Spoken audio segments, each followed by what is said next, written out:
الحمد لله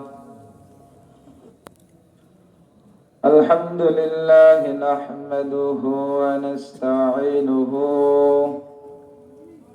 ونعوذ بالله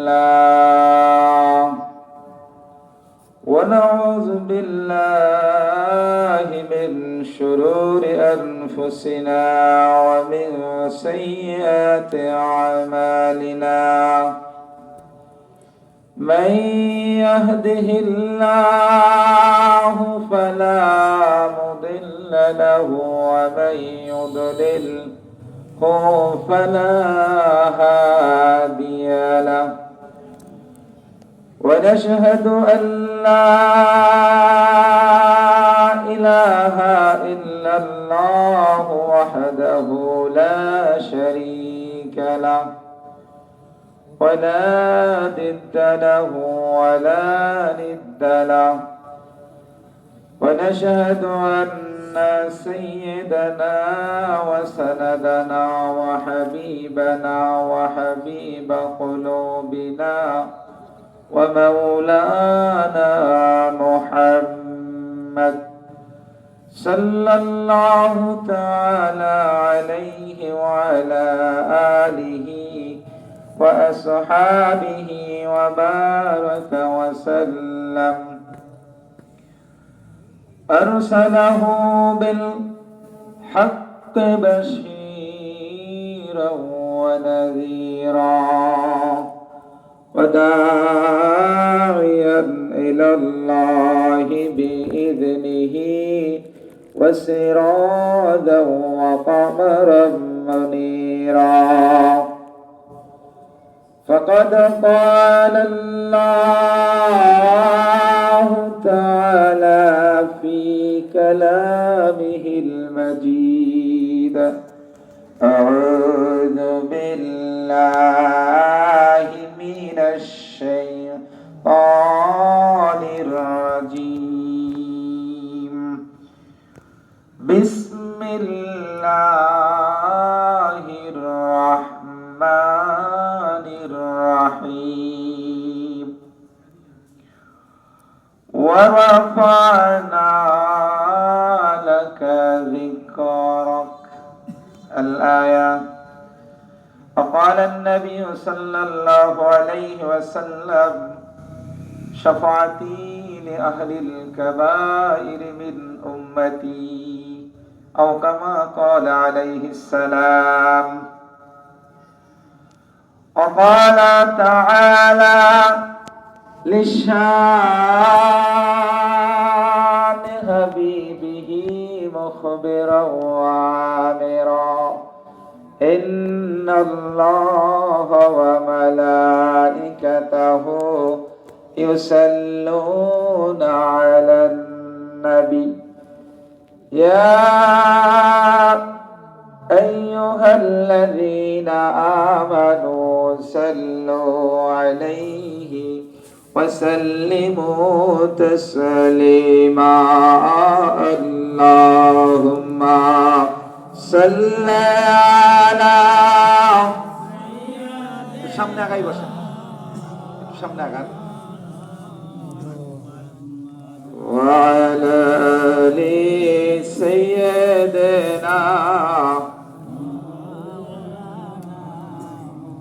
সবাই মহব্বতের শরীফ চক্ষুটা বন্ধ করে নিচের দিকে গলাটা হেলিয়ে ওই সবুজ গম্বুজের নিচে আপনার আমার নবী সরাসরি দেখতেছেন শুনছেন ফেরেশতাদের মাধ্যমে বাংলার জমিনে ওই বরগুনার লাকুরতলার মাদ্রাসার মাহফিলে দরবার থেকে কতিপয় ব্যক্তি নবী মুহাম্মদুর রাসূলুল্লাহর শানে দুরূদ ও সালাম পেশ করে।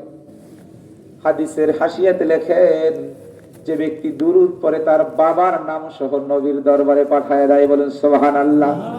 ফেরেশতারা পাঠায় দেয়। হুজুরে আলোচনা করেছেন সাইয়াহিন ফেরেশতারা যে ব্যক্তি দুরূদ পড়ে এভাবে আব্দুল্লাহর ছেলে মুহাম্মদ বাংলার জমিন থেকে আপনার শানে দুরূদ ও সালাম পেশ করেছে।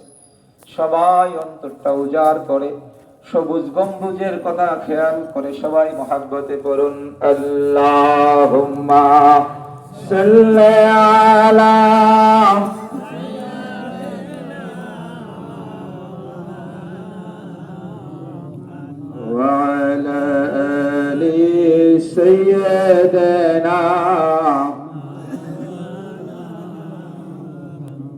এই দুনিয়া থাকবে পরে, একদিন তো আমরা থাকব না। থাকা যাবে? আগে যে আসছে চলে গেছে না, সবাই মোদের ভুলে যাবে, নবীজি আপনি ভুইলেন না।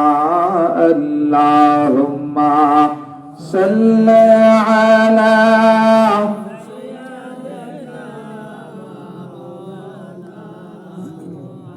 ওয়া আলা আলি সাইয়্যিদিনা।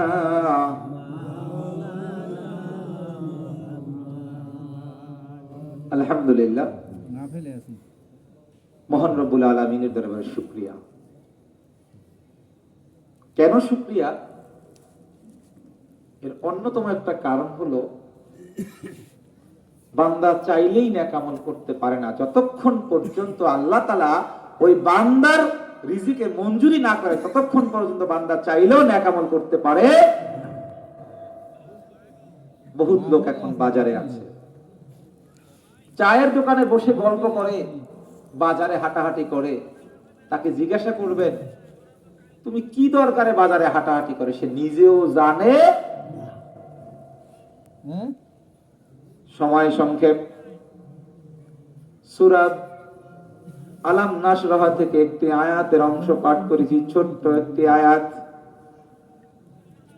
নবী মুহাম্মদুর রাসূলুল্লাহ সাল্লাল্লাহু আলাইহি ওয়াসাল্লামের প্রিয় জবান থেকে একটি হাদিস পেশ করেছি।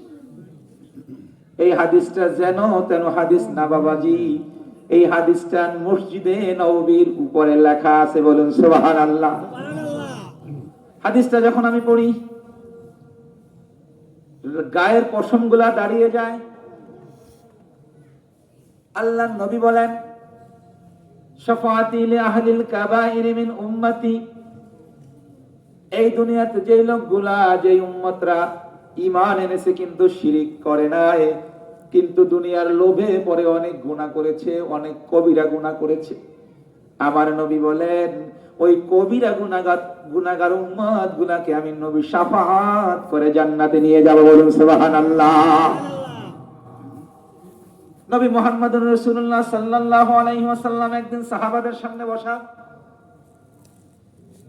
তিনি সাহাবাদেরকে আরজ করে বললেন, ও সাহাবীরা, তোমরা যে এত বড় আমল করো, লা ইউনজি আহাদুকুম মিন আমালুকা, তোমাদের কারোই আমল তোমাদেরকে নাজাত দিতে পারবে না। সবাই আমল করে নাজাত পাওয়ার জন্য, নবী বলেন তোমাদের কারো আমলই তোমাদেরকে নাজাত দিতে পারবে না। সাহাবায়ে কেরাম